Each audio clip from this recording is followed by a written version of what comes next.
Bom, então vamos iniciar. Pessoal, boa noite a todos, né? Aos que estão presentes e aqueles que vão adentrar aí os próximos instantes da nossa aula, né? Pelo curso de Direito, Teoria Geral do Processo 1, terceiro módulo, primeira aula. O bom dessa matéria, né? O bom dessa matéria é que ela tem a seguinte vantagem: Teoria Geral do Processo 1, né? Nós temos Teoria Geral do Processo 1 e 2, que é a continuação, né? Número 2 é a continuação da segunda temporada, vamos dizer assim, né? A continuação de Teoria Geral do Processo 2. Então, o que não concluirmos em TGP1, nós vamos concluir em TGP2, mas normalmente eu consigo concluir o programa, às vezes até adiantar um programa, não é? E aí fica menos matéria no 2. O problema é que a matéria é muito extensa, ela é muito grande, é muito conteúdo, né? Então, nós falamos no módulo passado sobre jurisdição, sobre ação, sobre direito material, direito processual, né? Diversos conceitos de jurisdição, e entramos na teoria da classificação das ações na aula passada, né? E agora, na continuidade da teoria da classificação das ações, não é? Eu vou fazer uma pequena revisão e nós vamos falar da ação que faltou, nós classificamos, que é a ação monitória, né? Então o tema da aula de hoje é ação monitória, e na sequência, elementos da ação, o que vai dentro de uma ação, né? Lembrando que a ação é um conjunto de atos que nos levará a uma sentença. A ação é um conjunto de atos que nos levará a uma sentença. Eu tenho diversos atos dentro de uma ação, dentro de um processo, e o final, né, deste processo é a jurisdição, o juiz dizendo a sentença, o juiz dizendo o direito. Então, dentro desse conceito de juiz dizer o direito, né, processo é um conjunto de atos que nos levará a uma sentença. A nossa matéria é Teoria Geral do Processo, né? E os elementos da ação, dentro de uma ação existem alguns elementos. Nós vamos falar sobre endereçamento ao estado do juiz, vamos falar sobre a qualificação das partes e os elementos, causa de pedir e pedido, né? Pedido imediato e pedido imediato. Trabalhar esses conceitinhos hoje como elementos da ação. Mas antes disso, dentro da teoria da classificação das ações, olha só, o que acontece? Nós falamos na aula passada que as ações, elas se classificam em 3 tipos de ação. Nós falamos na aula passada, mas na verdade as ações classificam-se em 4 tipos de ação. Quais são elas? Ação de conhecimento, ação de execução, ações cautelares e da aula de hoje, tema da aula de hoje, ação monitória. Importante nós distinguirmos os 4 tipos de ação dentro da teoria da classificação das ações. Por que isso? Porque na prática, no dia a dia, lá em processo civil, lá em processo penal, nós temos que saber a diferença entre as ações, né? Nós temos que saber classificar os tipos de ações, né? Eu sempre faço a comparação do curso de Direito com o curso de Mecânica e o curso de Medicina. Se fosse um curso de Mecânica, por exemplo, eu tenho que saber a diferença entre um carro de passeio e um utilitário. Eu tenho que saber a diferença entre um carro de passeio, um utilitário, um ônibus, um caminhão, uma carreta. Eu tenho que saber as diferenças, né, sobre esses veículos. Todos são veículos, mas têm as suas diferenças e as suas utilidades. Dentro da teoria geral do processo, a mesma situação. Nós temos processos, né? Todos são processos, mas existem as diferenças entre os processos. Então, eu costumo usar o exemplo clássico, inclusive eu tenho um vídeo, né, que explica muito bem isso aí, que é o vídeo de ação de alimentos. Eu vou passar o link depois no final da aula de novo, para quem quiser dar uma olhada, né? Na ação de alimentos, né, a mamãezinha chega para o advogado ou para o defensor público e pergunta: doutor, eu quero entrar com uma ação de alimentos, porque eu não fiz sozinha e eu tenho direito, né, a uma ajuda, né, que na verdade não sou eu que tenho que ser ajudado, que tem que ser ajudado é os meus filhos, que é filho dele também, então ele tem que fazer a parte dele, ação de alimentos. Aí o advogado ou o defensor público pergunta: vem cá, você já fez uma ação de alimentos? Você já sabe qual é o seu direito? Aí a mamãezinha responde: não, nunca fiz. Qual é o nome da ação? Letra A, ação de conhecimento. Letra B, execução. Letra C, cautelar. Letra D, monitória. Letra A, ação de conhecimento. Porque eu não conheço o meu direito e eu quero conhecer o meu direito. Eu nunca entrei com ação na justiça, não sei quanto que eu tenho direito a receber, quanto que eu posso receber, né? E essa ação de conhecimento depende do binômio ou trinômio, né? Necessidade, possibilidade e oportunidade, para calcular o valor da pensão alimentícia e dizer quanto que ela tem direito de pensão. Ela vai conhecer o direito dela, ela vai saber um direito que ela não sabe ainda. Então vai ser declarado esse direito numa ação constitutiva do direito a alimentos. Então, uma ação de conhecimento. Ponto. Isso é uma revisão do que nós falamos no módulo anterior. Tranquilo? Aí, então, o processo é o conjunto de atos que nos levará a uma sentença. Então, ela vem, né, endereça a petição para o Estado juiz de direito da vara de famílias, qualifica-se na petição, né,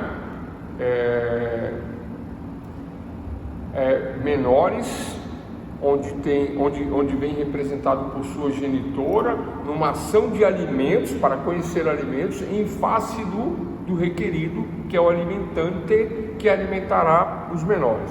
Mais ou menos nesses termos.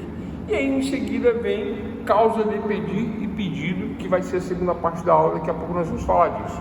Ponto. Então, aí eu tenho uma ação de conhecimento para conhecer alimentos.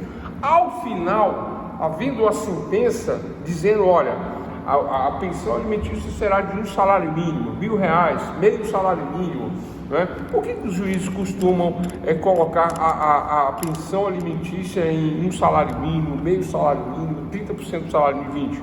Por que existe essa indexação no salário mínimo? Notem que indexação ela é ilegal. A indexação ela é ilegal, ela não é permitido no nosso ordenamento jurídico, né?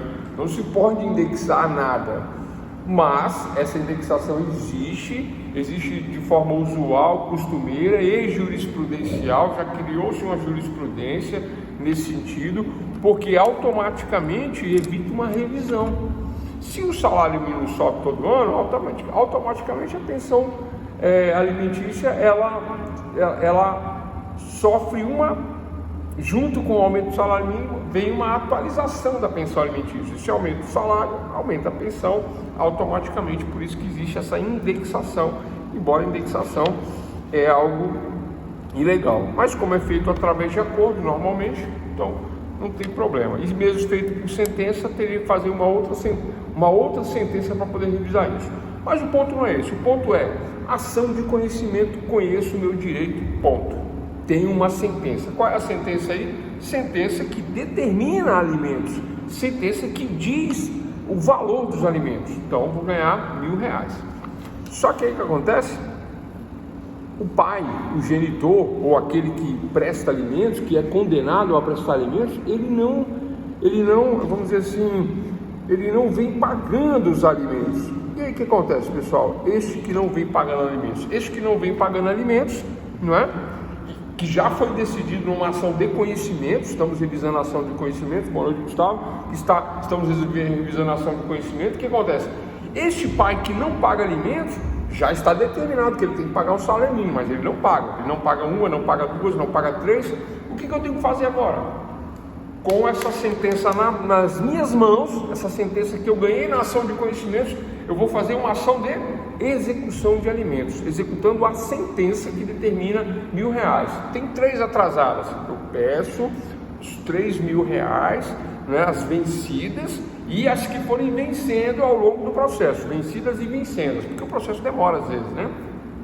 Demora 6 meses, 3 mais 3, 6, mais juros e correção, né? E etc e tal, e aí tem que pagar sob pena de prisão por conta do não pagamento das pensões, né? Isso dá prisão no nosso país, é a única coisa, né?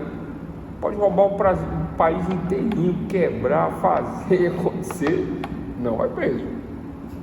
Agora pensão, não tem essa não. Então, pessoal, Então, em matéria de ação de conhecimento, se eu não conheço meu direito, eu faço um processo, que é o conjunto de atos que me levará a uma sentença, e essa sentença é a sentença de conhecimento. Eu conheço meu direito, né? Pode ser uma ação constitutiva de direito, constituindo um direito a alimentos, pode ser uma sentença meramente declaratória ou condenatória, de ressarcimento de danos, cota litis, etc. Tal, mas isso é assunto do módulo passado. Nós já falamos do que é ação de conhecimento. Execução: tenho a sentença, não pago, executa a sentença, ação de execução. Ou se eu já conheço o meu direito, por exemplo, nota promissória, eu já sei que ali tem uma nota promissória de 10 mil reais, eu não preciso de uma ação de conhecimento para conhecer o meu direito, porque eu já sei que eu tenho direito a 10 mil reais. Ação de execução de nota promissória, ação de execução de cheque, ação de execução de contrato, ação de execução de títulos executivos extrajudiciais, ação de execução de sentença. A sentença já me diz o direito, eu executo o direito. Olha só, então aí fiz a diferença entre execução e conhecimento. Ponto, tranquilo? Essas são as principais. Ação de conhecimento: quando eu não conheço, faço para conhecer e conheço. Conhecendo, eu executo a ação de execução. Ponto, fechou.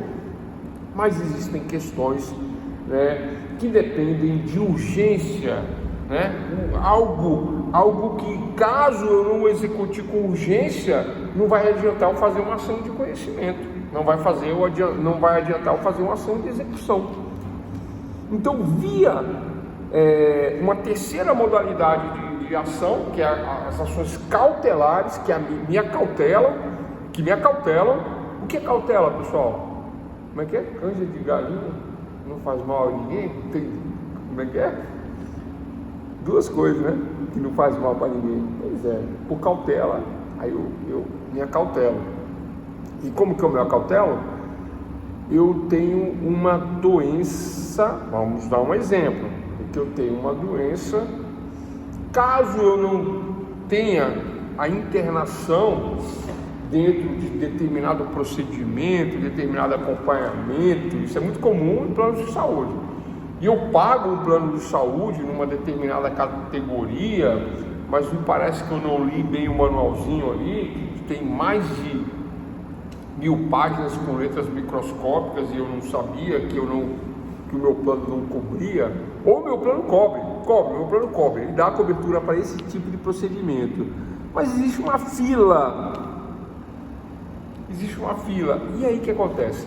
Nesse caso dessa fila, e o plano cobre, e eu pago, mas a vida não pode esperar, porque a doença ela vem se agravando, ela vem se acumulando. Pessoal, né?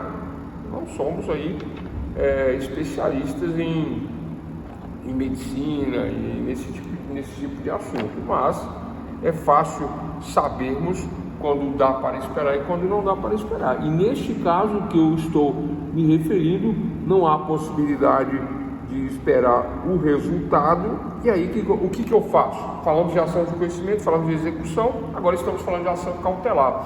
Eu entro com a famosa medida liminar ou medida cautelar, né? Mas vamos falar da liminar? Vamos falar da cautelar, na verdade, né? Eu faço um pedido que visa a concessão de uma garantia processual, né, que assegure a ação de conhecimento ou a ação de execução. Eu entro com uma medida acautelatória para que eu possa, né, eu entro contra o hospital, contra o plano de saúde, dizendo que o plano de saúde está me causando dano, está me causando prejuízo, que eu posso vir a óbito caso eu não seja internado, caso eu não disponha dos recursos médicos necessários, dos quais eu venho pagando, inclusive, por isso.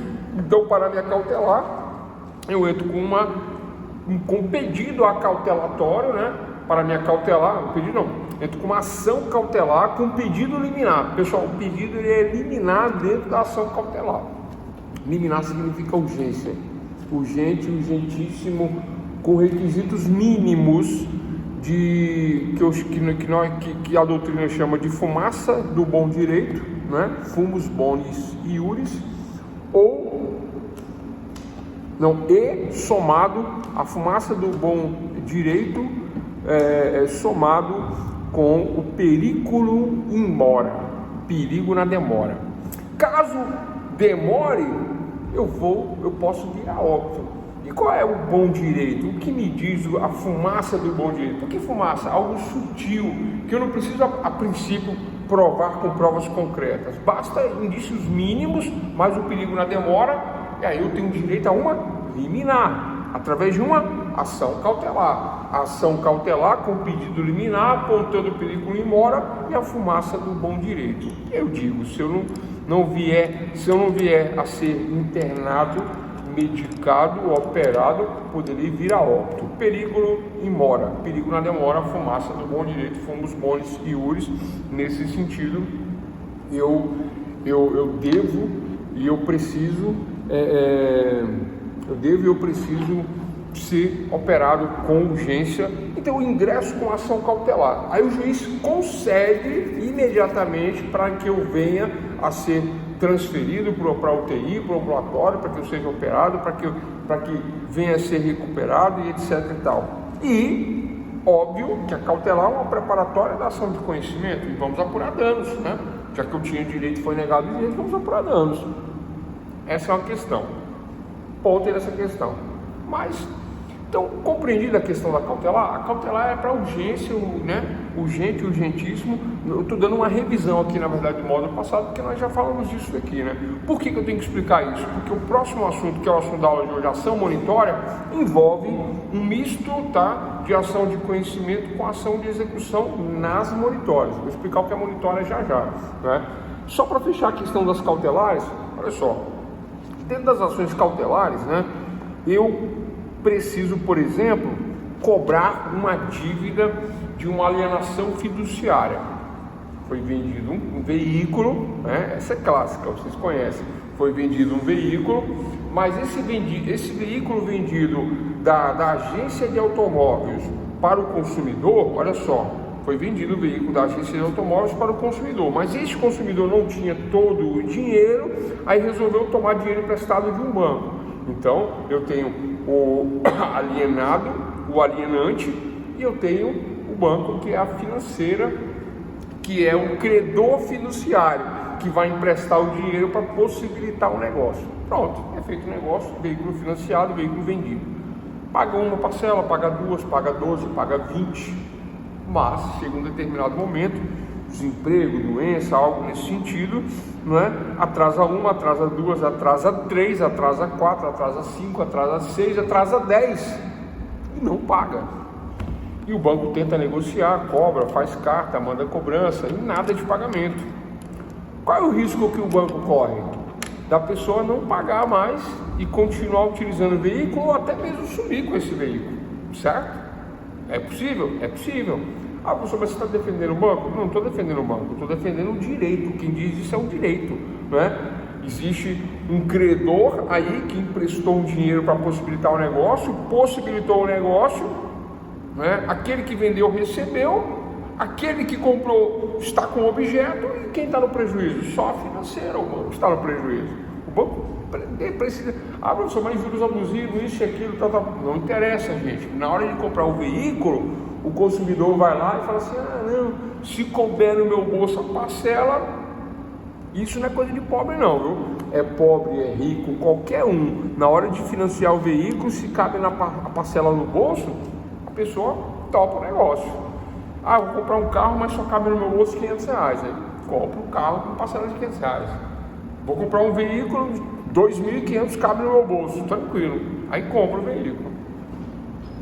Então não tem essa de pobre, de rico. A questão é a parcela que cabe no bolso. Depois não pode reclamar de juros abusivos. E você compra um carro, paga 3, né? Depois tem essas questões aí que envolvem estes procedimentos. Mas olha só o que acontece. Aí a pessoa não paga por um motivo desses, né? E não justifica, não alega, não renegocia, não vai na financeira, não faz uma renegociação, nada. O que a financeira fica imaginando? Fala: opa, ué, estou no prejuízo. O credor recebeu e o devedor está com um objeto que existe ali uma alienação desse objeto. Qual é a alienação? A alienação é que no contrato onde eu empresto o dinheiro para fazer a transação, diz que caso a pessoa não pague o dinheiro que eu emprestei, o objeto financiado, ele é a garantia do negócio. Qual a garantia? A garantia de que eu não vou perder. Qual é a ação aí, pessoal? Cobrança. Vou cobrar. Conhecimento. Conhecimento? Não. Já conheço meu direito. Eu sei quanto que eu emprestei. Ação de execução. Então eu vou executar o contrato financeiro, cobrando as parcelas que faltam, com juros, correção monetária, honorários, todas as despesas eu vou cobrar. O saldo do contrato, ação de execução, para cobrança do saldo, execução para cobrança do saldo. Ponto, ok. Mas para assegurar a execução, aí que vem um negocinho, um detalhezinho. Para assegurar a execução, o banco, entro com a medida cautelar, com pedido liminar. É aí que todo mundo confunde. Todo mundo quem? Os advogados confundem. Professor, advogado confunde isso? Confunde. Como é que você sabe? Ué, eu não sou advogado há 20 anos. Hoje eu não confundo, hoje eu dou aula disso, mas eu já confundi muito. Confundir, que eu falo, é não saber. Já houve época que eu não sabia. Como que você aprendeu, professor? Com o juiz. Ele deu um curso, eu fui no curso e aprendi a diferença. Hoje eu dou aula por causa das pós-graduações, etc. Aí você reforça o conhecimento. Aí você não sabe muitas vezes a diferença entre cautelar e liminar. A cautelar é uma ação que visa a concessão de uma garantia processual que assegure a eficácia da ação de conhecimento ou execução. Estamos falando da execução do contrato de alienação fiduciária bancária. Esse clássico dos veículos, né? Então, para assegurar a execução, ação cautelar. A ação sempre é cautelar. E o que é liminar? É o pedido. Não é ação liminar, como se fala na televisão. Entrou com uma liminar. Não, entrou com uma cautelar. O pedido é que é liminar. E às vezes nem é uma ação cautelar. Entrou com ação de conhecimento com pedido liminar. Entrou com ação de execução com pedido liminar. O pedido é que é liminar. Então eu não posso confundir cautelar com liminar. Então, esquece conhecimento e execução e esquece liminar, estamos falando de cautelar. A cautelar é para assegurar ou conhecimento ou execução. E no caso, como eu tenho um contrato, eu já sei o que a pessoa me deve, pagou 24, eram 36, faltam 12, quanto que me deve? 12, já sei. Eu preciso de ação de conhecimento? Não. Eu preciso de uma ação de execução para executar o saldo do contrato, mas se eu fizer isso, quando ele for intimado, ele vai fazer o quê? Vai sumir com o carro. Então, para assegurar a execução, eu entro primeiro com a cautelar, a securatória da execução, minha cautela. Aí tomo o carro, vou lá e tomo, guincho. O cara fica chorando no meio da rua, o carrinho dele vai embora. E levo parte do meu banco. E aí boto lá, né, na ação cautelar que ele vai ter que me pagar o guincho, vai ter que me pagar as despesas dessa remoção, o saldo que são as 12 parcelas, juros, correção, contratação, honorários advocatícios, juros, tudo isso está embutido já no contrato, é previsto. Eu não preciso de ação de conhecimento, eu já conheço. E o devedor pode alegar que não sabia? Negativo. É isso que eu falo, na hora de comprar o carro, né? O que vocês fazem? Vocês não, o que nós fazemos? R$800 eu posso pagar, então vou comprar. Posso pagar 500, vou comprar. Posso pagar 2.500. Parece que a média dos carros novos, né? Parece que é essa média de 2.200, 2.300, né? Não importa o carro, isso que eu falo, não tem essa de pobre e rico. Se você tem 2.300, 2.500 para tirar um carro zero hoje, parece que é nessa média aí. Aí você tira um carro zero, aí você está com um objeto seu, 100% seu. E quem recebeu, que é o vendedor, 100% em dinheiro. E o banco? Aí o banco vai ter que administrar toda essa bucha aí. Então, como assim, professor, essa bucha? O risco do negócio. Você empresta 100, 150 mil reais, né, financiando um veículo. Aí, óbvio que você vai receber muito dinheiro por conta dessa transação. Mas tem um risco, um alto risco do objeto sumir. O banco quer o carro? O banco não quer o carro. O banco quer o dinheiro. Ele só toma o carro para quê? Para garantia processual que assegure a eficácia da ação, ou de conhecimento ou de execução. No caso, executando o contrato, é isso que vai me garantir. Vai me garantir o quê, pessoal? O O banco não quer o carro. Aí tem gente que fala assim, professor, mas aí depois que toma não tem jeito. Eu já peguei vários carros de volta do banco, depois de tomar, eu peguei vários. Pessoal, não foi um, nem dois, nem três, foram vários carros, vários. Como é que pega o carro de volta? Tem uma técnica que eu não posso ensinar aqui, mas eu vou falar por cima como é que funciona. A primeira coisa é que você tem que pagar, né? Eu devia 3, devia 4, devia 10, mas eu fui lá e tomei o carro, pagando quantas? Eu não posso explicar aqui exatamente como é que funciona na prática. Mas assim, posso falar, vamos dizer assim, vamos pelo certo, né? Entre aspas. Se eu devo 7, eu pago 7. Pago 7, vou lá no juiz e mostro, paguei 7. Excelência, por favor, humildemente, de forma respeitosa e acatada, venho requerer a Vossa Excelência Estado Juiz a devolução do bem mediante ao pagamento. Não há porquê segurar o veículo nessas condições, sendo que, né, o principal está sendo pago, assim, o juiz defere a liberação do veículo, aí libera, né? Então vamos falar por cima. A cautelar de busca e apreensão em cima da execução, às vezes a pessoa está devendo 3, 4, 5 parcelas. Vamos supor que a parcela é de R$1.000, mas aí você está sendo cobrado em 9, 10. É 1.000, mais juros e correção, multa, tal, honorários, aí dá 9, 10.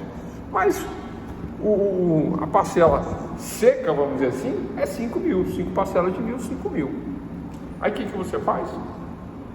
Sem juros, sem correção, sem nada, você deposita nos autos 5.000, 5 parcelas, e deposita separado, 1, 2, 3, 4, 5, e explica para o juiz, excelência, não devo. Deve? Não deve. Aí o juiz fala, mas faltou juros, faltou correção, faltou honorários, faltou os acessórios. Aí o acessório segue o principal, mas o principal está pago. Então devolve o carro e vamos discutir o acessório. Vamos negociar o acessório. É possível? Claro que é possível, óbvio que é possível. Claro que tudo com muito respeito, com uma técnica, né, sabendo trabalhar essa questão, o juiz sempre defere a liberação do veículo mediante o principal. Os acessórios são discutidos. Você não vai deixar de pagar, você vai pagar honorários, tudo. Mas se o principal é pago dentro do processo, por que vai segurar o carro? O juiz devolve o carro, manda devolver, né? Aí você não paga 9, não paga 10. Mas por que o juiz manda devolver? Porque essa diferença está sendo questionada. Sobre que argumento? Argumento dos juros excessivos, da onerosidade excessiva, né? Está lá em direito civil, na parte de contratos. Inclusive, contratos é uma das minhas matérias na faculdade, né? Onerosidade excessiva. Então eu alego onerosidade excessiva, não é, no contrato, não paguei, me apertei, mas paguei o principal, devo, não nego, pago quanto puder, mas vamos calcular essas diferenças aí. E aí fica para o recálculo, fica para o final do processo, fica para o andamento. Então, pessoal, conhecimento, execução e cautelar é isso. Fechou? Tranquilo? Tudo combinado? Tudo entendido? Vamos passar para o tema da aula de hoje, ação monitória. Depois vamos falar de limitação e fechamos por hoje, né? E amanhã nós continuamos. Olha só, ação monitória. Então, dentro da teoria da classificação das ações, temos conhecimento, execução e cautelares, certo? E se eu estou dando essa revisão toda, é óbvio que nós vamos cobrar tudo isso ainda esse módulo. E também de uma forma diferenciada, como foi passado aqui. Lembrando que liminar não está na teoria da classificação das ações. Liminar é o pedido que pode caber em conhecimento, execução ou cautelar. Cautelar com liminar, execução com liminar, conhecimento com liminar, não é? Normalmente os cautelares com liminares. É isso. Liminar significa urgência sob pena de vir a óbito, né? Risco de vida, os pedidos liminares. Se o juiz não dá a liminar e o paciente morre, de quem que é a culpa? Do juiz. É do juiz, né? Mas tem que haver o fumus bonis iuris, eu vou até anotar aqui, fumus bonis iuris, fumaça do bom direito, tem que haver, combinado com o periculum in mora, fumaça do bom direito com perigo na demora. O que é a fumaça do bom direito? Indícios mínimos de que eu tenho esse direito. E o que é o perigo na demora? Se demorar muito, pode vir a óbito, e aí eu peço e o juiz não dá, eu venho a óbito, a minha família vai cobrar, obviamente, o meu óbito, o grande prejuízo que o Estado me causou. Então o juiz, baseado em indícios mínimos e no perigo da demora, o juiz concede eliminar. Muitas vezes concede eliminar, mas muitas vezes cobra uma garantia. Fala, peraí, você está falando isso aí, mas você me garante? Aí a pessoa fala, eu garanto. E aí existem maneiras de se garantir o juízo, que não faz parte dessa aula, é processo civil, aí é outra história lá na frente. Aqui é teoria geral, antecede isso, nós vamos trabalhar só conceitos. Então ficamos por aqui em conhecimento, execução e cautelar. Ação monitória, quarta classificação que ficou para a aula de hoje, né? Eu tive que fazer toda essa revisão. Boa noite, companheiro de tela. Quarta ação monitória, Fabiano, boa noite, né? Então olha só,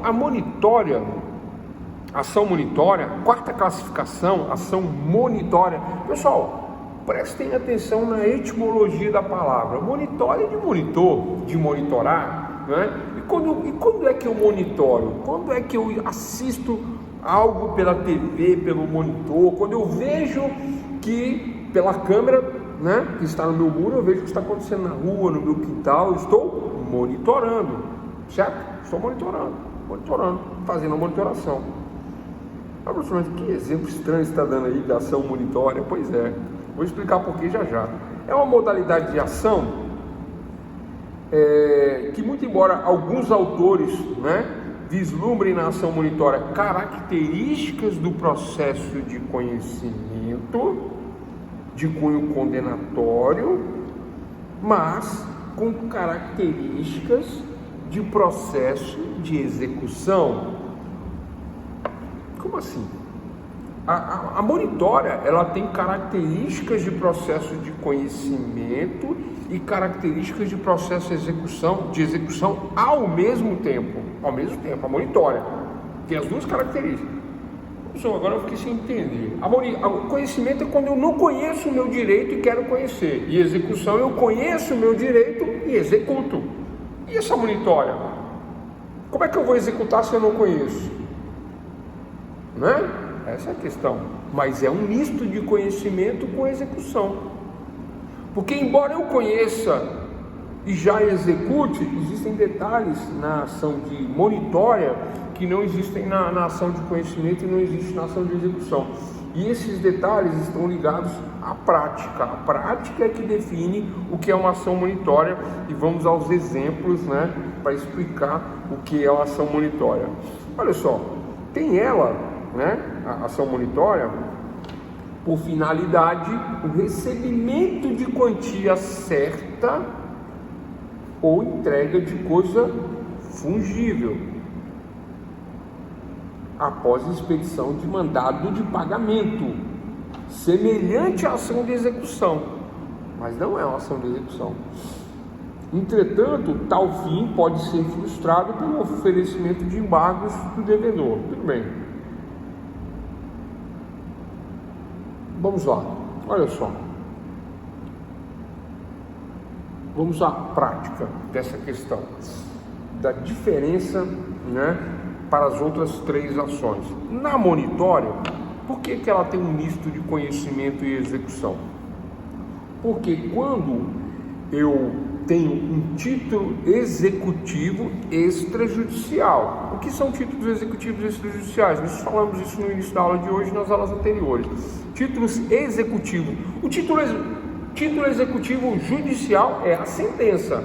Título executivo judicial é a sentença, né? Então, excelentíssimo senhor doutor juiz de direito, venho respeitosamente à presença de vossa excelência, juiz, estado juiz, requerer, né, em ação de conhecimento, alimentos. Aí eu não conheço, vou conhecer alimentos através da ação de alimentos. Falo da causa de pedir, falo do pedido, aí o juiz, o processo é o cônjuge de atos que me leva a uma sentença, na sentença o juiz me diz, tenho direito a R$1.000 de pensão alimentícia, ação de conhecimento, né? Não pagou, ação de execução, etc e tal. Olha só, qual é o título aí? A sentença, título executivo judicial. Caso não pague o conhecimento, eu executo sob pena de prisão. Título executivo judicial. Ponto nessa questão para compreendermos título executivo. Pode anotar. Título executivo judicial. Título executivo judicial. Sabemos o que é título executivo judicial. É a sentença. Agora, outros títulos executivos extrajudiciais, que não são judiciais, que não são sentenças judiciais. Qual a diferença, professor, de judicial e de extrajudicial? Judicial, quem diz é o Estado juiz. O extrajudicial, o Estado juiz não diz. Por quê? Porque eu já sei, eu não preciso do Estado juiz para dizer. Quais são esses títulos extrajudiciais que eu já sei, que eu não preciso do Estado juiz para me dizer? Quais são? Cheque, contrato, nota promissória. Vou repetir: cheque, contrato, nota promissória. O que mais? Nós temos de títulos executivos extrajudiciais: cheque, contrato, nota promissória, debênture. Tem uma outra que a gente executa em cartório, que eu esqueci o nome. Eu falei dessas quatro, tem uma outra. Você lembra, Cláudio? Qual que é? Um título mercantil.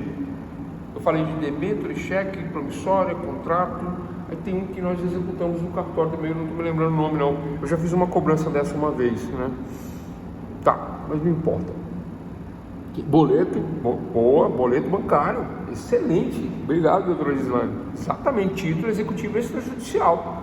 Tranquilo, né? É o título que eu sei que eu tenho direito, que eu sou credor, não preciso de uma ação de conhecimento e eu executo. Executivo, porque eu já sei, eu já conheço meu direito. Então ficou claro aí, doutores e doutores, o que é conhecimento, o que é execução. Não se fala mais nisso. Título judicial é a sentença. Pessoal, sentença ou termo, tem um outro nome para sentença, tá? Chamado termo, é termo de sentença, tomado a termo. Quando que isso acontece? Isso acontece muitas vezes na transação, né? Ao invés de juiz dar a sentença lá no final, no meio do caminho surge um acordo, uma transação. Aí esse acordo é feito é homologado por termo. Esse termo é uma sentença abreviada, né?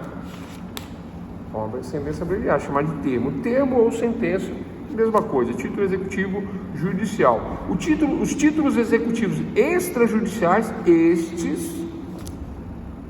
títulos executivos extrajudiciais, eles são quando eu já sei o meu direito e não preciso da tutela do poder judiciário. Tranquilo? Agora notem só. Notem, observem que na monitória, agora vamos para a monitória, para finalizar, para fechar. Agora vamos falar da monitória. Tudo isso para falar da monitória. Professor, então, monitória é difícil, né? É complicado. Compreendemos o conceito de monitória, porque ela é um misto de conhecimento com execução. Como é que mistura conhecimento com execução? Como é que eu executo aquilo que eu não sei? Né? É porque, na verdade, eu sei, mas, juridicamente falando, tenho problemas técnicos aí nessa questão de saber o resultado da ação de conhecimento. Então vamos aos casos, né? Título executivo extrajudicial da lei do cheque. Existe uma lei chamada lei do cheque, né? Diz que o cheque prescreve o direito de ação, o direito de cobrança judicial do cheque é de, quem sabe? 6 meses, certo? Cheque prescreve em 6 meses. Professor, um cheque ele só vale 6 meses? Não é que ele só vale 6 meses. Eu só posso levar para a justiça em 6 meses. Até dentro do 7º mês, ele não está prescrito ainda. Depois já era. Como assim já era, professor? Eu perco meu dinheiro? É aí que dá a monitória. É onde entra a monitória. Eu vou explicar. Não, peraí, não entendi. Se o cheque prescreve em 6 meses, está prescrito. Se está prescrito, não é mais cheque. Certo? Certo, não é mais cheque. Se ele prescreveu, eu não posso cobrar. Porque deu 6 meses, deu 8, deu 9, deu 10, deu um ano. É como um ano. Um ano ficou na gaveta e eu não cobrei. Aí o cheque deixa de ser cheque. Está prescrito e eu não posso cobrar mais. Vamos lá, doutores. Título executivo judicial é? Não. Título executivo extrajudicial é? Não, por conta da prescrição. É aí que está o negócio. É aí que está a monitória. É aí que entra a monitória. Professor, então quer dizer que o cheque está prescrito, eu perdi o meu cheque, 12 meses. Mas eu não achei o devedor. Ele se escondeu, ele mudou, ele fugiu, ele mudou o número de telefone. Quem que muda de telefone aí? Vocês mudam? Vocês mudam? Muda o número de telefone? Tem gente que muda, né, o número de telefone. Meu número de telefone é o mesmo desde que eu cheguei em Brasília, né? Eu morei 14 em São Paulo, já estou aqui há 8, é o mesmo número. E só mudei porque eu mudei de cidade, né? O que significa isso? Significa nada também, né? Mas às vezes a pessoa não muda o telefone porque não aguenta mais, né? Ser cobrado porque não está numa situação até mesmo de pagar mesmo, e é normal nos outros dias atuais. Não significa nada. Bom, compreenderam a questão aí do título executivo judicial e do título executivo extrajudicial? Este cheque também não é título executivo extrajudicial, porque ele perdeu, do ponto de vista legal, a executividade da cártula executiva. Ele não é um cheque, não é um cheque, tá? Porque o cheque prescreve em 6 meses. Vou dar um outro exemplo e aí eu volto aqui. É exemplo, tá? Lembrando que na avaliação já sabe, se não tem exemplo, não adianta você escrever nada lá, porque se não tem um exemplo não vale, é zero. Então vamos seguir o exemplo. Promissória, nota promissória. Qual é a prescrição da nota promissória? Vocês sabiam que promissória é melhor que cheque? Como assim, professor, promissória é melhor que cheque? Bom, qualquer coisa é melhor que cheque, né? Cheque não presta. Mas, tirando o cheque administrativo, né? Porque aí o banco já separa o dinheirinho lá e não tem jeito, né? Não tem como você não cobrir o cheque. Mas, promissória. O prazo prescricional da nota promissória é de 3 anos. 3 anos. Não é melhor? 6. É melhor 3 do que 6? Olha o tempo. Bastante tempo. 6 anos. 3 anos. 3. Sabe uma outra coisa que é melhor na promissória que o cheque não tem? Os dados da pessoa, vem tudo na promissória ali, ó. Nome, CPF, endereço, assinatura. Só que a promissória tem um problema. Qual é o problema? Preencher ela. Se ela não tiver preenchido corretamente, do ponto de vista comercial, tem que fazer um curso, professor, para fazer isso? Eu fiz. Eu tive que fazer. Eu não sabia preencher. Fiz com o juiz, com 2 inclusive. Posso falar o nome do juiz? Posso. Não trabalho mais lá. Na comarca lá. Não trabalho. Aí, que curso bom, hein? Os advogados erram muito isso aí. Aí os juízes foram lá e deram um curso, né? Paulo Escanavez e o doutor Carlos Castilho Aguiar. É isso, professores bons, hein? Deram um curso lá de como preencher a promissória, explicando essas questões de execução, conhecimento, né? E olha só, e aí vem essa questão. A nota promissória, ela prescreve em 3 meses, em 3 anos. 3 anos e 1 mês não é nota promissória mais. Como assim, professor, não é nota promissória? Porque prescreveu, ué. A pergunta aqui da doutora Gisane: professor, a nota promissória ela tem que estar vinculada ao contrato? Não, e não pode fazer isso. Como assim não e não pode fazer isso? Excesso de garantias. Você tem um contrato com uma promissória, isso é ilegal. Se tu juntar no processo uma promissória e um contrato e o outro lado é legal, esse tipo de excesso, vai ter problema. Ou você faz contrato ou você faz promissória. Pessoal, não há necessidade. Dá um cheque, assina uma promissória e faz um contrato. Não, é abusivo isso. Isso é abusivo, não pode, né? Onerosidade abusiva, garantias abusivas. Contrato e promissória não pode. Aliás, para advogados é proibido fazer promissória. Para quem não sabe, né? Advogados não podem cobrar honorários com promissória. Se isso vai parar na OAB, o advogado ele sofre uma infração ética por conta da mercantilização da promissória, da profissão, já que a promissória é um ato mercantil, não pode ser utilizado pelos advogados. Aí o advogado faz um contrato e uma promissória, piorou a situação do advogado, não pode, né? Não pode. Então vamos lá, continuando aqui. A promissória, ela prescreve em 3 anos. 3 anos e 2 meses, eu não tenho mais promissória. Então já dei 2 exemplos, cheque e promissória. Contrato depende do negócio, tá? Normalmente o contrato é 3 anos também, mas o contrato de advogados, por exemplo, não é 3 anos, é 5, porque o estatuto fala que é 5, o estatuto da OAB. Aí tem contratos que é 3, tem contratos que é 5, tá? Mas a média para dívida comum 3, para honorários advocatícios 5. Aí dependendo do negócio é 3, dependendo do negócio é 5 o contrato, tá? Dívida comum. Agora vem o detalhe que vocês não sabiam. Vamos lá? Quando é que prescreve a dívida comum? Em quanto tempo prescreve a dívida comum? Vamos lá? Quem sabe isso aí? Isso é para animar a aula. Quem sabe, pessoal, quando prescreve a dívida comum? Quem arrisca aí no chat aí? A dívida comum. Quando é aquela dívida comum? Vou nas Casas Bahia, não pago. Magazine Luiza, não pago, né? Aí a dona meio coitada, chorando, faz um carnezinho gostoso e paga. Eu fiquei com dó, o pessoal zoa, né, tudo. 5 anos? O doutor é corajoso aí, tá certo, quase, né? Vamos lá, pessoal. Quando é que prescreve a dívida comum? Dívida comum. Vou dar a dica: 3 ou 5? 3 anos. O Código Civil fala que a dívida comum prescreve em 3 anos. Aí vem a pergunta: mas por que meu nome fica 5 no banco, no registro? Eu não preciso pagar depois de 3, mas por que fica até 5? Porque são 2 leis. 2 leis.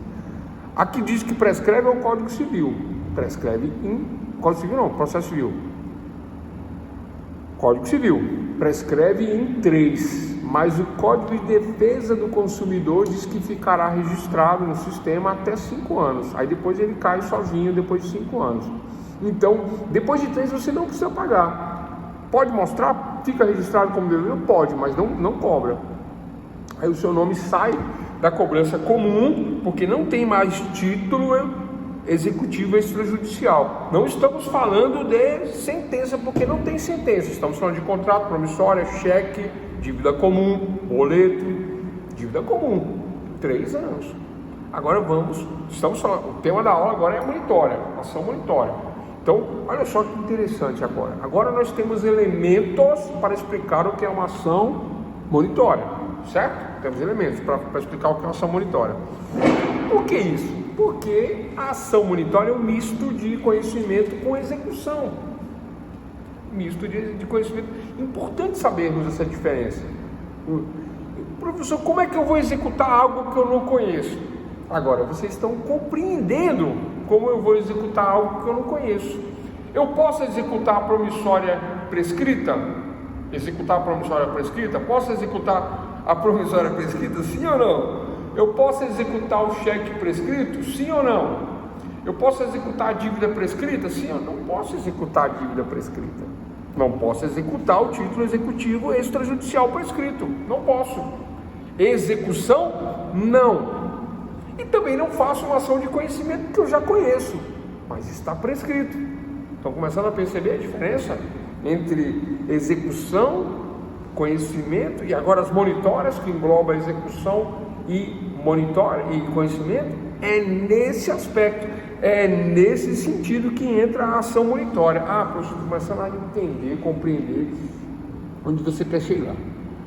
Porque o cheque me diz o valor, eu conheço, mas eu não posso executar, porque está prescrito. A monitória, eu sei o valor, eu conheço, mas eu não posso executar, porque está prescrito. Então, observem que títulos executivos extrajudiciais eu não posso executar, porque perderam a executividade da cártula, cheque, promissória, contrato, dívida, perderam. Isso é uma aula de direito, como é que fala? Comercial? É direito comercial? Fala. Eu tive essas aulas. Acho que é comercial mesmo que fala.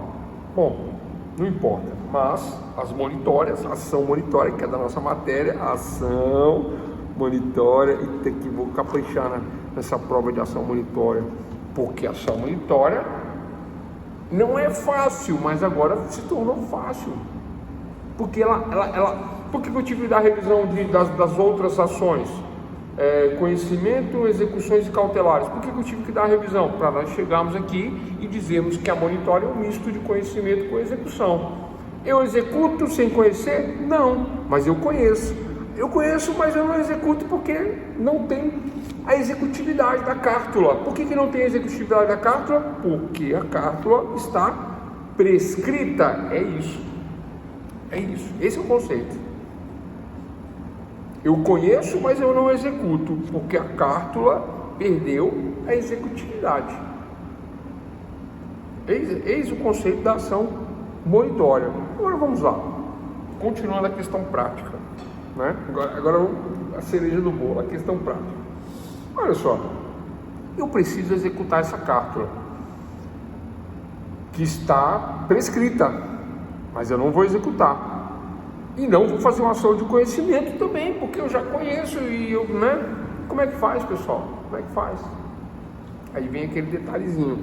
O cheque, por exemplo, 6 meses, ele está prescrito, mas eu ainda tenho como cobrar essa dívida. Não é 3 anos que eu tenho como cobrar a dívida? É 3 anos. Existiu um negócio entre eu e a pessoa? Existiu um negócio entre eu e a pessoa. Qual negócio? Não importa qual negócio. No momento, agora, né? No momento, mas existiu. Lembra que eu falei de monitor no começo da aula? Quem pegou aí a história do monitor? Falei de monitor, falei de tela, falei de câmeras, né? No meu muro que monitoram, que me mostram quem está andando do outro lado da rua, quem está andando no quintal, através dos monitores. Esse cheque prescrito, que eu não posso mais executar, ele vai monitorar a ação nova de cobrança, chamada de ação monitória, que nem é conhecimento, nem é execução. Aí vamos lá. Professor, não é conhecimento nem execução? Não, é ação monitória, é o nome, né? É porque ela tem elemento das duas ações. Ela tem tanto elemento de conhecimento, porque agora o cheque está prescrito, agora eu vou ter que provar que existiu uma relação comercial, típico de uma ação de conhecimento. Eu tenho que montar uma ação para conhecer esse direito, típico de uma ação de conhecimento. Eu ingresso com essa ação, lembrando que o processo é um conjunto de atos que me levará a uma sentença.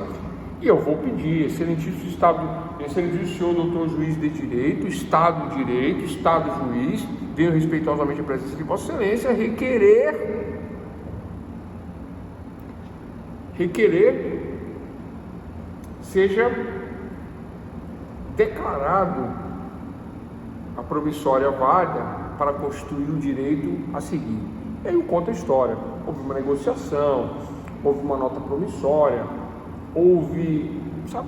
eu falei de promissória, cheque, falei de contrato, mas não falei de ordem de serviço, né? Eu fui lá, fiz um negócio na banquinha lá da feira e me deram uma ordem de serviço. Anota aí, cheque, promissória, ordem de serviço. Anota aí, ordem de serviço. Ordem de serviço serve para ação monitória. Ordem de serviço. Vou até anotar aqui, OS. O.S. Ordem. Depois vocês não falar que eu não falei. Eu falei, servir.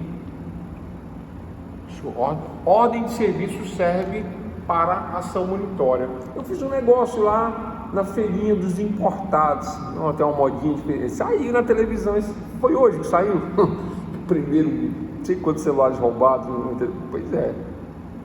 Eu vou lá na banquinha lá, compro, sem nota, sem nada. Aí o cara me dá uma ordem de serviço, um cartãozinho, né? Aí bota lá no cartãozinho, lá garantia sou idiota. Aí tu pega o cartãozinho, bota no bolso, a ordem de serviço e pega o bem. Aí dá um problema. E aí, pessoal? Dá um problema. Como é que você cobra isso aí? Ação monitória. Pela ordem de serviço você vai trazer isso para o direito, explicar os fatos, explicar o que aconteceu através de uma monitória, através da ordem de serviço, para chegarmos num termo, para chegarmos numa sentença. Vamos por mais simples, porque nós estávamos falando, o cheque prescreveu, está dentro do processo agora, dizendo que houve uma negociação, um negócio jurídico, lembrando que negócio jurídico é aquele que tem efeito dentro da sociedade. Tudo que produz efeito dentro da sociedade é considerado um negócio jurídico, uma transação, uma permuta, compra e venda, etc e tal, negócio jurídico. Tem efeito dentro da sociedade, mas perdeu o efeito por conta da prescrição. Eu perco? Não perco. Aí eu entro com a ação monitória, dizendo que o que embasou o negócio, o que no final do negócio eu fechei o negócio com a cláusula de cheque que está prescrita. E eu não preciso dizer que eu não cobrei porque eu tive problemas, tive uma dor de barriga, esqueci na gaveta. Eu não preciso dizer isso. Eu preciso dizer que houve um negócio que não foi pago. Esse é o básico. E que eu tentei cobrar, interesse de agir, né? E não consegui receber, né? Possibilidade, necessidade, interesse de agir. As 3 condições da ação, né? Possibilidade jurídica do pedido, o negócio é lícito. Legitimidade das partes legítimas. Interesse de agir, eu tenho interesse, eu cobrei, liguei, fulano aí não vai pagar, ou te achei e tal, né? Achei depois do prazo, a pessoa não pagou, interesse de agir. Aí, esgotadas todas as possibilidades de receber amigavelmente, interesse de agir, só nos resta a chamarmos o Poder Judiciário, a tutela do Poder Judiciário, para poder me proteger, porque somente ao Estado é concedido a tutela da proteção, da concessão da sentença, somente ao Estado, tutela do Poder Judiciário. Então, olha só, doutores, vamos fechar essa questão da ação monitória agora. Então, eu entro com a ação no Judiciário, pedindo para o Estado juiz para reconhecer aquele documento que não é mais um cheque porque ele prescreveu. Ele não é mais um cheque, ele prescreveu. Não é um título judicial porque não é uma sentença e não é um título extrajudicial porque ele está prescrito. Olha que interessante. Aí eu entro, pessoal, agora eu tenho que explicar numa ação de execução eu não preciso explicar qual que é o negócio. É muito comum o defensor ou o advogado que não conhece essa matéria, né, de títulos executivos, de executividade extrajudicial, querer discutir, querer entrar no mérito e fazer embargos. Não pode embargar, não tem como embargar. Embargar o quê? Vai embargar o quê? Não é ação de conhecimento, na ação de execução, tá? Falando de ação de execução. É muito comum querer embargar a execução por desconhecimento. Entrou me cobrando um cheque, 3 meses o cheque venceu só, aí entra com execução de cheque. Aí o outro lado entra com embargos de devedor. Não cabe, não tem como embargar. Vai embargar o quê? Vai alegar o quê? Embargos procrastinatórios, embargos só para ganhar prazo. Isso aí dá má fé, porque não cabe embargo. Embargo de quê? Vai embargar para quê? Devo, não nego, pago quando puder. Devo, não nego, tem que pagar. Cobro porque não pagou, tem que pagar. Aí vem com embargos, explicando que não tem explicação. Não tem explicação. Minha filha ficou doente, tenho 5 filhos, tenho 10 filhos. Isso aí não é desculpa. Não existe, isso não existe. Não existe, não cabe esse tipo de argumento, não cabe. Então não cabe embargos na execução. Nesse tipo não, né? Nesse tipo não. Aí vamos lá, continuando. E a monitória? Na monitória cabe embargos. Por que na monitória cabe embargos? Porque ela nem é conhecimento, nem é execução. Ela é um misto. Então, nos embargos, eu posso discutir a questão. Falar, não, peraí, eu estava preparado, eu tinha dinheiro para te pagar, não te paguei porque você nunca veio atrás de mim, eu perdi o contato, te liguei, porque aí o credor fala assim, não, você mudou de telefone. Por isso que eu falei da historinha do telefone lá no começo, né? Mas, na verdade, quem mudou o telefone foi o outro. Aí eu falo assim, você mudou de telefone, não fui eu. Tentei te pagar e você mudou o telefone, você mudou o endereço, não te achei, não consegui. E aí, como é que ficou? Como é que fica? Agora você vem querendo juros, correção, tal, e ainda alegando essas questões. Aí eu embargo para não pagar. Ou para pagar do jeito que eu posso, não do jeito que você quer. Né? Porque também não vou deixar de pagar, mas a questão é essa, né? A questão é questão que tem toda essa argumentação aí por trás disso. Bom, então, resumindo, monitória é uma mistura de conhecimento com execução. Agora anotem o detalhe, agora no finalzinho, vamos lá. No finalzinho é o seguinte, quando eu entro cobrando um cheque, olha só, o cheque prescreve em 6 meses. Eu estou entrando com 1 ano, estou entrando com 2 anos, tem 2 anos de atraso. Aí eu entro, né? Explico todo o negócio, tudo que envolveu a transação, tudo que aconteceu. Aí falo das datas, falo que eu tentei achar, que eu não consegui, falo que eu tentei cobrar e etc e tal. Certo, pessoal? Tranquilo? Compreendido essa questão? Natural entender isso.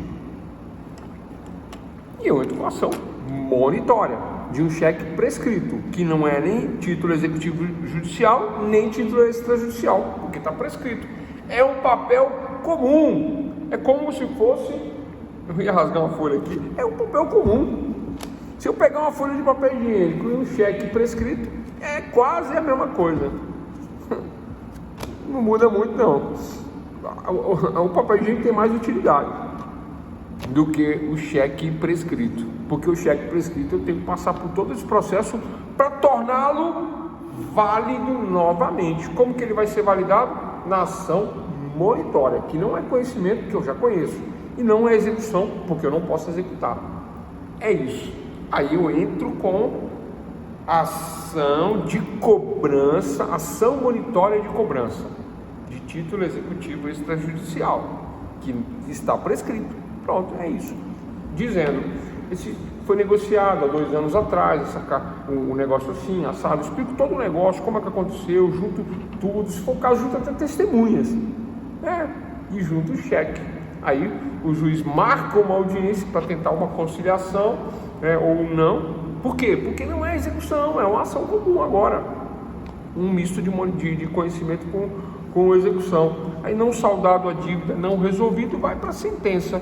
Na sentença, o juiz vai verificar todos os elementos juntados como prova de que realmente houve a negociação, do que aconteceu durante o processo. E ele vai verificar, realmente era para ter sido pago, não foi pago. Realmente entendo que procede, dou como procedente, defiro o pedido do autor e reconheço o cheque, reconheço o negócio jurídico. Falei de negócio jurídico, né, pessoal? Tem efeito na sociedade. Reconheço o nosso negócio jurídico. É assim que funciona a ação monitória. O que está monitorando aí? O documento. O documento. Não é o título executivo judicial, o documento. Aí sai uma sentença na ação monitória. O que eu vou executar agora, pessoal? A sentença. Não é o cheque. Não é. O cheque ele serviu de monitória. Nem é um cheque, nem é um documento. Ele serviu para monitorar a questão. É a prova. Então agora eu vou executar o quê? Caso não seja pago esse cheque, porque agora eu não estou cobrando cheque. Perceberam?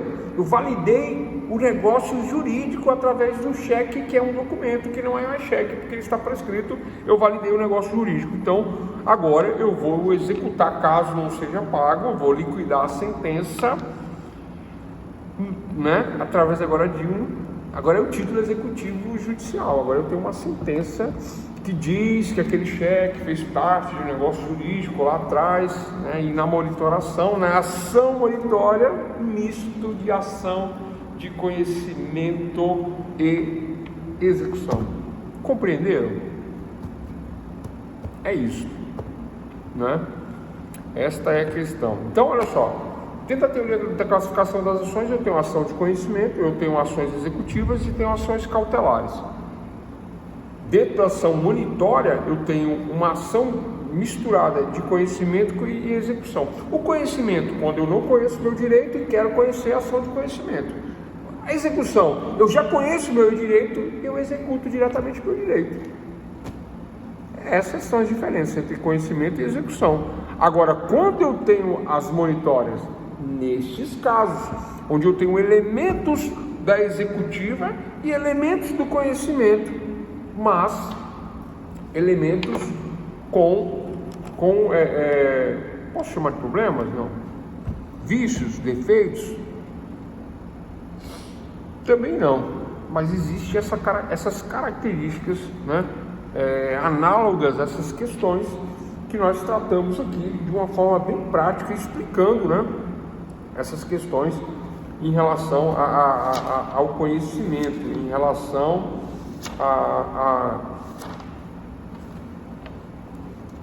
a execução também. Então nem é conhecimento, nem é execução. Eu conheço, mas não vale. E eu não executo porque não tem executividade isto é ação monitória. Eu vou pegar aqui um pedacinho da doutrina. Monitória é uma modalidade de ação incluída em nosso ordenamento. Ela é objeto de diversas dúvidas doutrinárias. Olha só, dúvidas doutrinárias. Pessoal, o que é dúvida doutrinária? Doutrinadores, né, Dr. Legal, doutores da lei, professores, né, universitários, professores de direito, que escrevem livros e que escrevem sobre o assunto e explicam o assunto. Se eu escrevesse um livro sobre monitória, eu explicaria exatamente o que eu falei aqui em sala de aula. Essa é a minha tese, essa é a minha opinião. Daria dessa maneira no livro. Pequeno livro sobre monitória, falaria dessa maneira e daria vários exemplos e traria ordem de serviço, promissória, cheque, contrato, né? Traria todas essas questões para monitorar e fazer esse misto de conhecimento com execução. Mas não é execução e não é conhecimento. Eu conheço, mas não executo. Eu não executo, embora eu conheça. É a monitória, que não é nem conhecimento nem execução. Olha que difícil definição. Por isso que se diz que existem diversas dúvidas doutrinárias, em especial no que se refere à sua natureza jurídica. É conhecimento ou é execução? Nem conhecimento nem execução. Aí surge a monitória. Muito embora alguns autores vislumbrem na ação monitória características do processo de conhecimento, vírgula, de cunho condenatório. Entendemos melhor conceituá-la como ação autônoma, distinta das demais, que é da teoria que eu também compartilho. Não é conhecimento, não é execução, não é cautelar. É uma terceira categoria, que é a monitória. Era para nós termos feito isso no módulo passado, né? Numa sequência. Uma aula de conhecimento, execução e cautelar e uma aula de monitória separada somente, como eu estou fazendo hoje, né? Passou um tempo aí, eu fiz a revisão, porque é necessária a revisão para nós compreendermos melhor a monitória, porque uma coisa depende da outra. Então, fechamos aí esta questão. Então, temos a semelhança também da execução, embora eu não possa executá-la, eu tenho uma semelhança a ações de execução. Por que essa semelhança? Por causa do cheque, por causa do contrato, por causa da promissória, por causa da ordem de serviço, por causa de um documento, termo de confissão de dívida. Vocês já viram? Vocês sabem o que é termo de confissão de dívida? Está negociando ali, né? E houve uma discussão. Geralmente isso surge sempre depois de um problema, né? Aí depois de um problema, não, vamos fazer um negocinho aqui, vamos pegar uma folha em branco e tal, vamos colocar um negócio aqui. Escreve de um lado, escreve do outro, eu assino, o coleguinha assina, resolveu a treta? Resolveu. Qual é o nome disso? Termo de confissão de dívida, ou, como é que fala? Termo de acordo, ajustamento de conduta, tem tudo isso. Aí eu assino, o outro assina. E às vezes um descumpre, né? Descumpre. Vai parar no judiciário como monitória. Aí o juiz pergunta: essa assinatura aqui é sua, fulano? Ah, é minha. E essa aqui? É sua? É minha. De um lado e do outro. É minha. É. Então vocês assinaram. Reconhecem? Sim, reconheço. Então, o documento vale. Ele monitora o negócio jurídico. Ele diz que o negócio existe. Portanto, vamos validar o negócio. Através de quê? Da sentença. Sentença, processo conjunto de atos que nos levará a uma sentença. Sentença é a jurisdição. Jurisdictio, o juiz que diz o direito. Aí o juiz vem e diz: confirmo. Existiu o negócio jurídico. Existe o direito. E ponto final para esta questão da aula de hoje. Bom demais, né? Eu acho que ficou bem claro, ficou bem trabalhada a questão. Monitória, tem pessoas que não compreendem, né, a questão da executividade, da ação de conhecimento.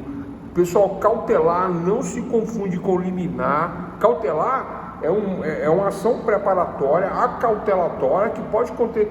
As cautelares sempre têm pedido liminar, mas Liminar é o pedido dentro da cautelar e pode haver liminar dentro da ação de conhecimento e dentro da ação de execução. Pode haver pedido liminar. Cautelar é cautelar. As ações se classificam em conhecimento, executivas, cautelares e monitórias. Pedido liminar dentro de uma ação monitória pode? Pode.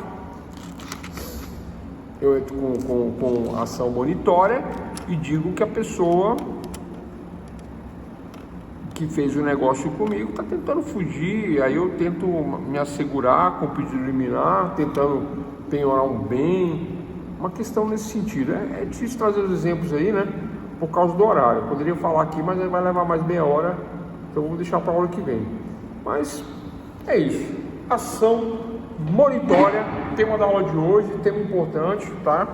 E por que a monitória é importante e fica para o final? Porque não tem como saber monitória se eu não souber conhecimento, se eu não souber execução.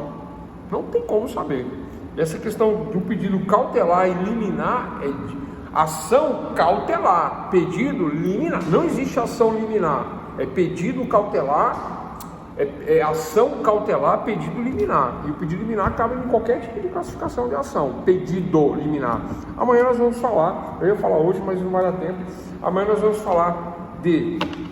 E quem faltar vai perder um conhecimento super importante que diferencia na hora de fazer o processo, né? Ah, professor, mas aí eu não posso, que amanhã não sei o que. Pessoal, não pode faltar a aula de elementos da ação. Não pode. Se faltar, tem que dar um jeito de pegar o conteúdo, porque nós temos que entender o que é causa de pedido imediato, temos que saber essa diferença com clareza. Isso é coisa de meia hora para explicar, mas nós não temos meia hora. Tá? E aí nós vamos falar amanhã sobre essas questões. Um forte abraço a todos. Alguma dúvida?